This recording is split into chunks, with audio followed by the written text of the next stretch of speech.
We're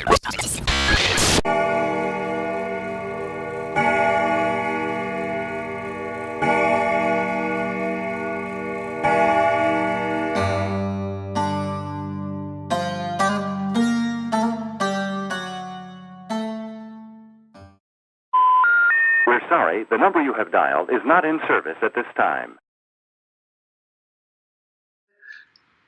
At around 29, 30, I had my own little vision quest. So for a year, I went to live in a teepee on my own. Oh my God, I love this. Yeah. And I made the teepee by hand. Shut and up! I have to give, yeah, true, the real deal. And so I have to thank a dear friend of mine, Pam, because she helped me sew this thing. It was 50 meters of canvas. It was a Sioux teepee, and it took a year before I went to actually make it, you know, like with waxed thread, making this teepee, you know. And that's a spooky story I'll share with you about where was I going to put up the teepee, right? Because I hadn't actually thought where it was going to be. And I haven't got any land, so I was thinking, oh my God, where am I going to put this thing? And I was actually on my way to a place called Lismore, which is, I don't know, 600 miles away from where I was. And I'm driving, and I thought, oh, there's this cute little town called Bellingen, and it sort of has an alternative population. I thought, you know what, I'll stay in Bellingen for lunch, and I might look around for somewhere to stay tonight, and then I'll drive on in the morning, you know, because Australia, big distances. Right. So I stopped for lunch, and I was young, like 29 or something, so this woman who I thought was old, she's probably my age now, about 60 or something, she comes in and she sits down and she starts talking, but she's a bit cranky, you know, it's a bit strange, you know, she starts a conversation, it's like, oh, this is the sort of attitude, and I'm going, and anyway, she said, what are you doing? And I said, well, I've just made a teepee and I'm driving up north and I'm looking for somewhere to live. And she goes, oh, I know that much. You're going to come and live at my place. What? In this grumpy vault.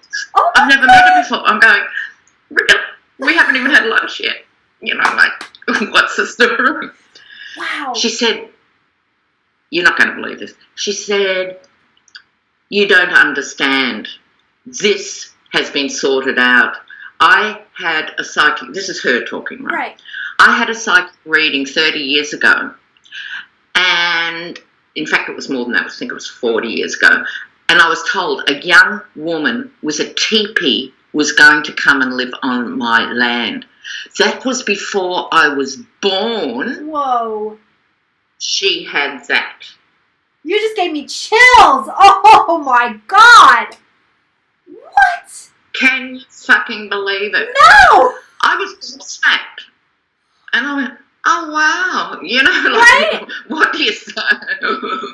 So I follow her out in her car. You know, she's driving and I'm driving behind in my battered old heap of shit car.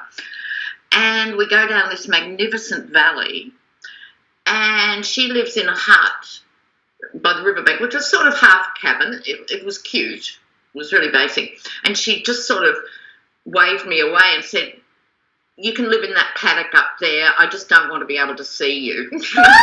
She was not warm and fuzzy. Wow. She was not warm and fuzzy. So I lived there for a year. Wow. That's awesome.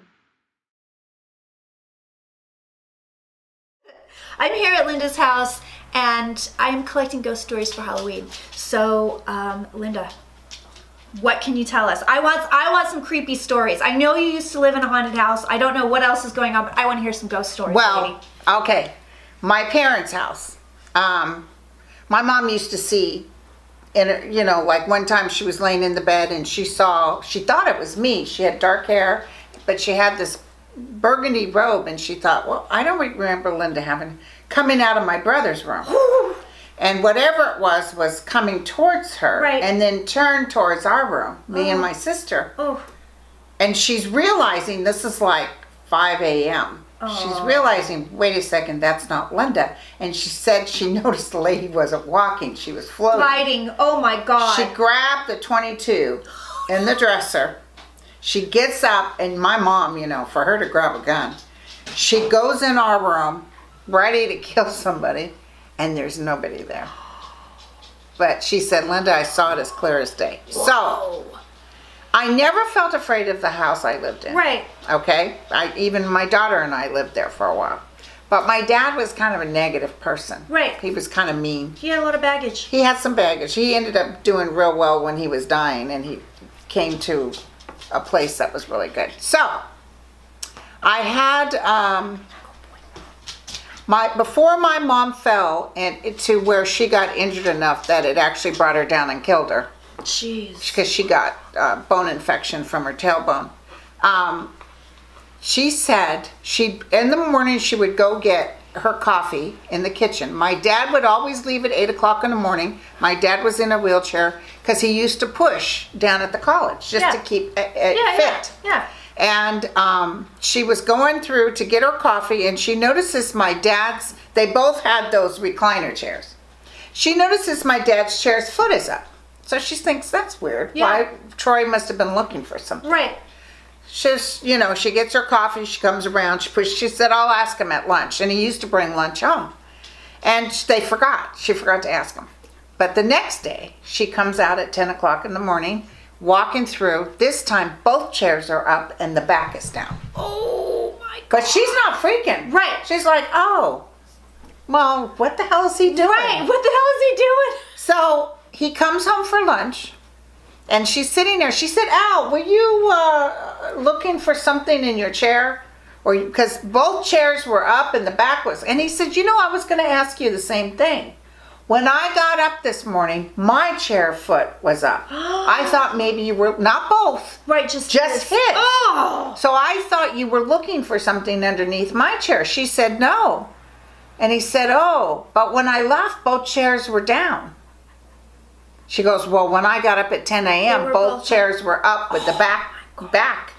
So they looked at each other. And do you know, they never said, that's creepy or that's weird. Right.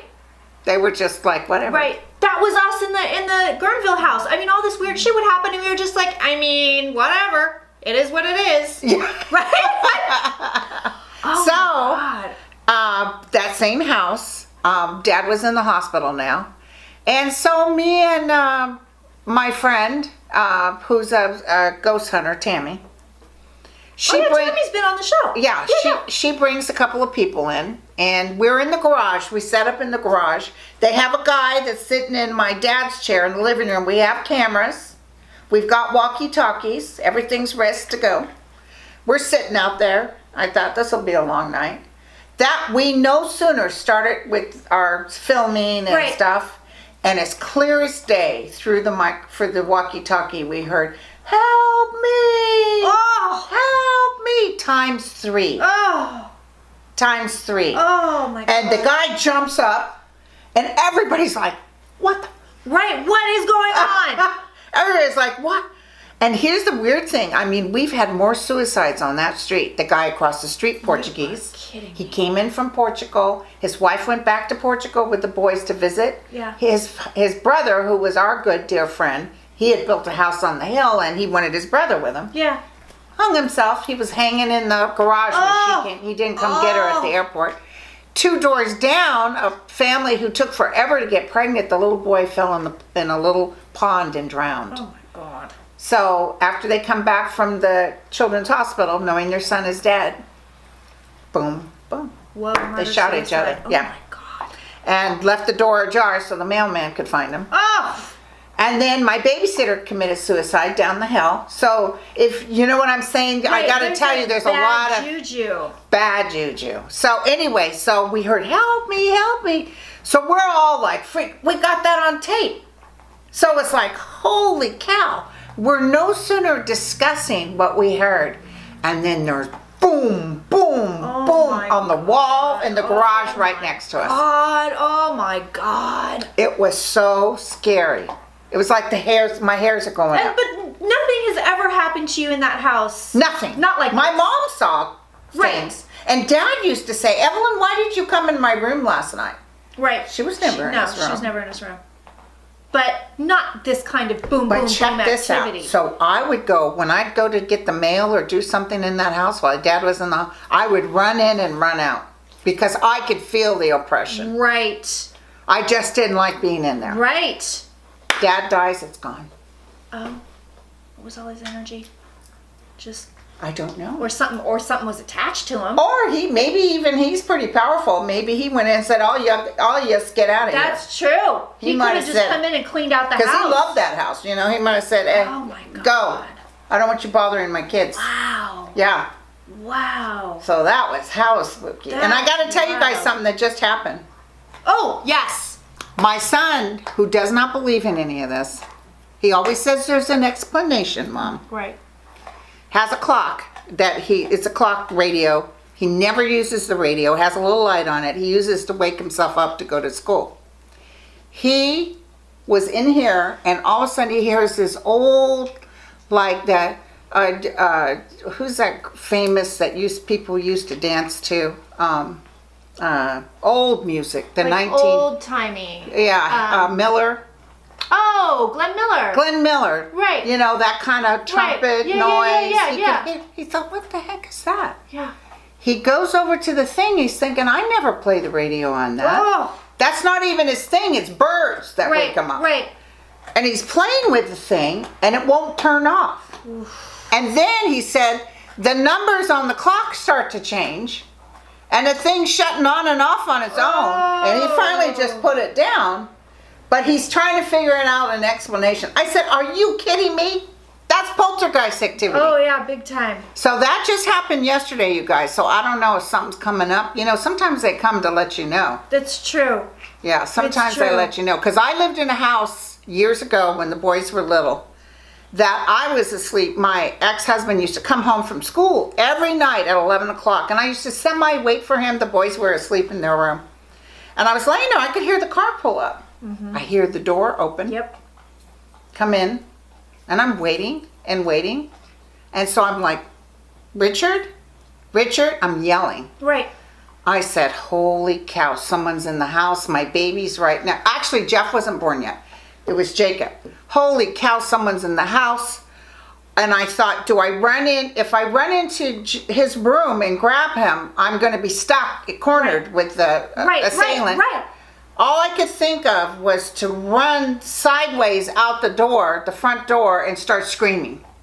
Wow. So I run through the door, and I open the door, and here comes Richard pulling up. And he's seen the look on my face, and he goes, he jumps out of the car. What happened?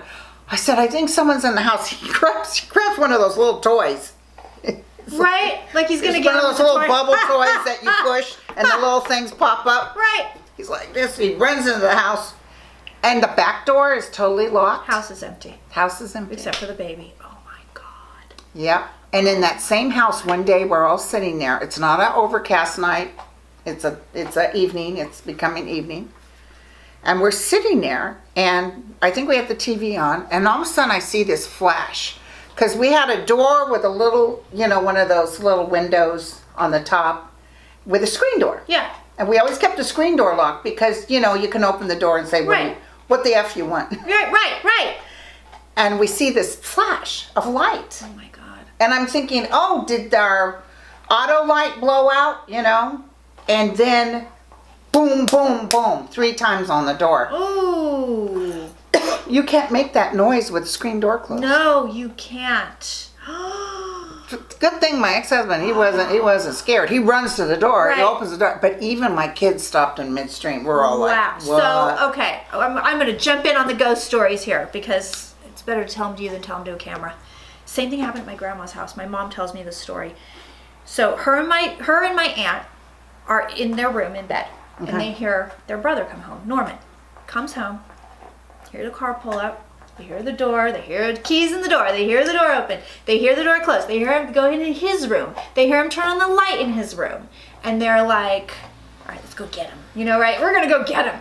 So they get out of their room, they go in there, they go to his room, completely empty. Check the driveway, No car. No car. But then here's the thing. So they go back there like, that is really bizarre. They go back to bed, and about 10 minutes later, he comes home.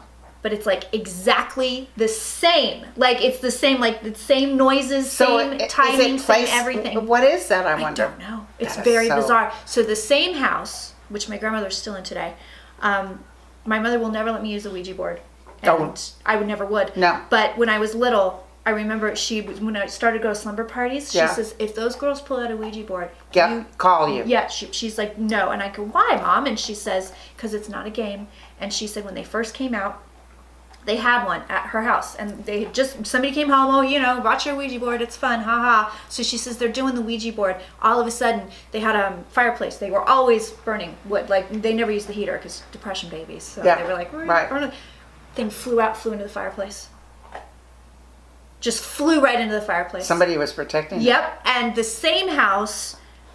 This was really bizarre. So my mom was telling everybody the story. This was maybe 8 years ago, of how she heard her brother come home and she's telling the story, and all of a sudden we were all kind of being quiet for a minute. We hear a kid laughing in what used to be his room. Now he's dead. He had passed.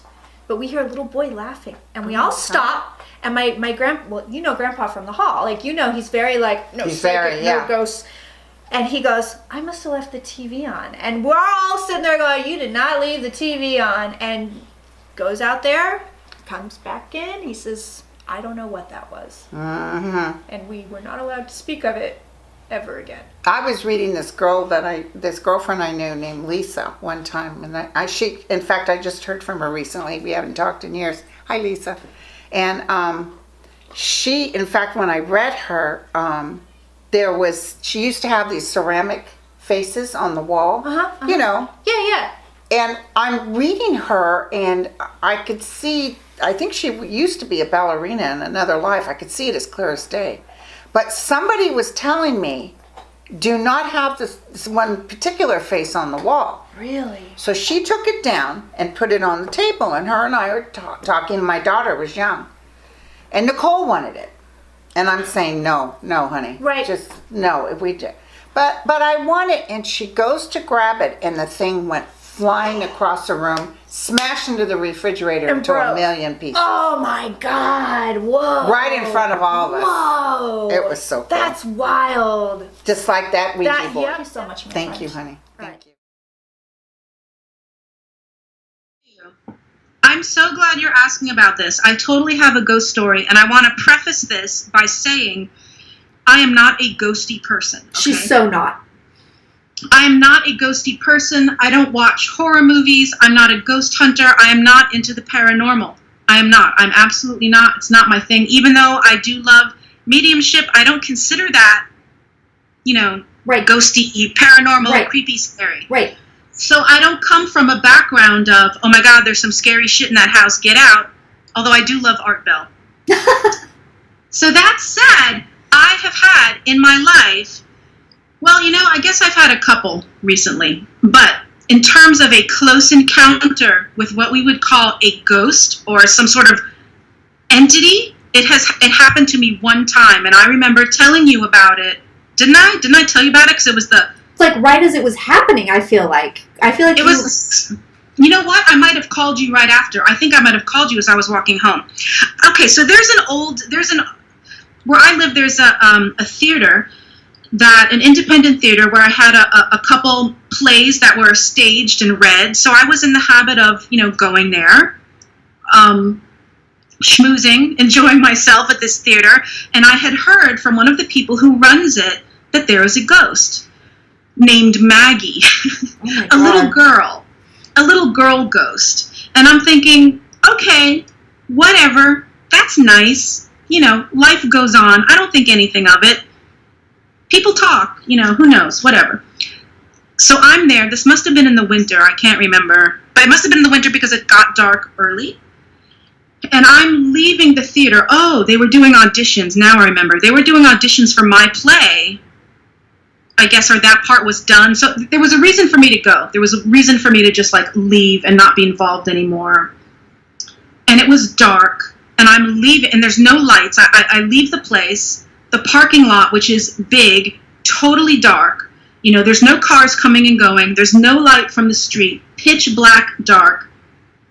And I'm leaving. And you have to picture, too, like, this is a very, very old building. Right. Very, very old. Like, one level. It's almost... It has wraparound porches, too. Like, these wraparound, like, wooden porches. Almost like old-fashioned Western, kind of. I wish I could put a picture of what I'm trying to describe.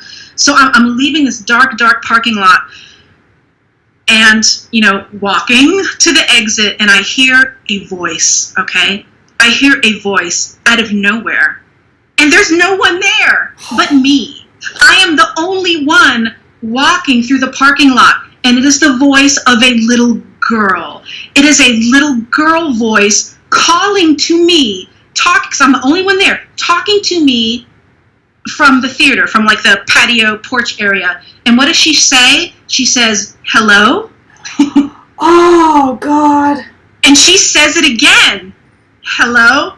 And I'm getting chills now talking about it. I'm like, holy shit. I'm like totally freaking out, speeding up my walk and thinking, and in the distance, because I'm heading towards the exit, I see across the street, because I remember thinking this, there's a little boy way across the street. It must be him. And I just hear him echoing, because it was like echoing.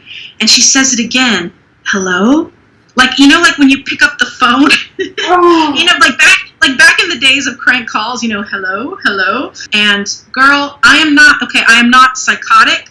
No offense to any of your psychotic fans. I am not delusional. I am not, I do not hear voices. This was a disembodied entity. This was a voice. There was no one there. It was just me. And I'm assuming it was Maggie. And it was young. It was like, I don't know, 3, 4, 5, 6-year-old kind of little girl voice. I Scared me to remember death. when we were messaging or talking to each other. I think you actually called me from there because I think I was on the phone with you as you were still getting out of the building. And you told me on the phone, either you felt a presence. It wasn't just that you heard the voice. You said, there's something in here with me. There's something in here. Like, it wasn't just the voice. I remember this. You either said that you got cold or chills. Oh, wow. Or just you felt the heaviness, but because I go, well, maybe it's the kid across the street. And you were like, I don't know. There's something in here with me. There's something in here with me. And I remember walking down the street and getting in touch with you. Yeah. It scared me to death, and I didn't go back. I did not go back until a year later, I think, and I will not go there alone. No. I will not be there in the dark alone. You know what's creepy? What was so creepy about this girl is she was trying to get my attention. Right. Like, I was just minding my own damn business, walking, out of the place, leaving the place, and she's, after me. Right. I was like, shit, is she going to follow me home? Right. You know, she didn't. I think she lives there. She stays there. Right. But, yeah, when they try to get your attention, it's a little much. You know, you're doing normal stuff, and it's like, wait, this is something that should not be happening. Yep, and it never happens to me. Never, never, Right. never, never. That's wild. Never. Well, thank you for sharing your story.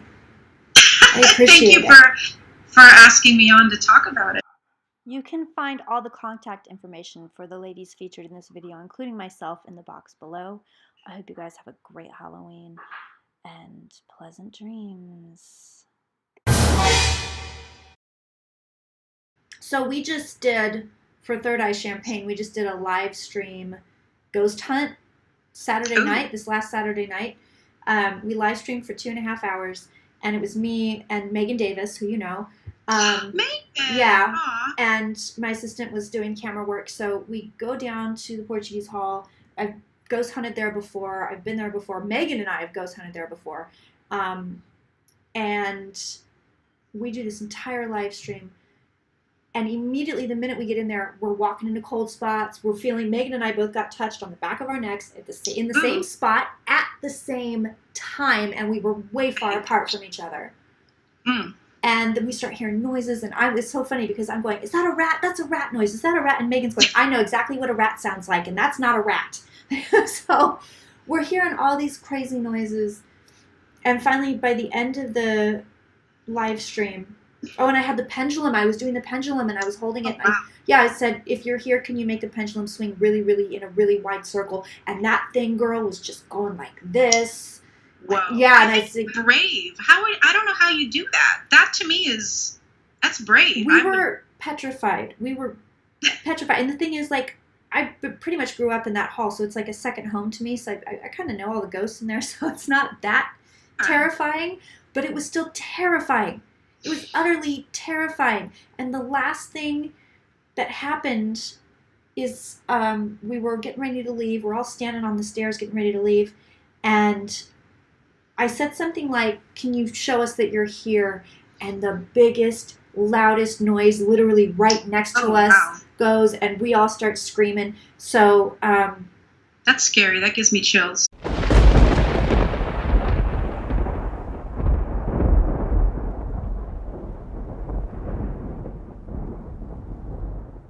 Special thanks to Jacinta Higgins, our main sponsor for this program.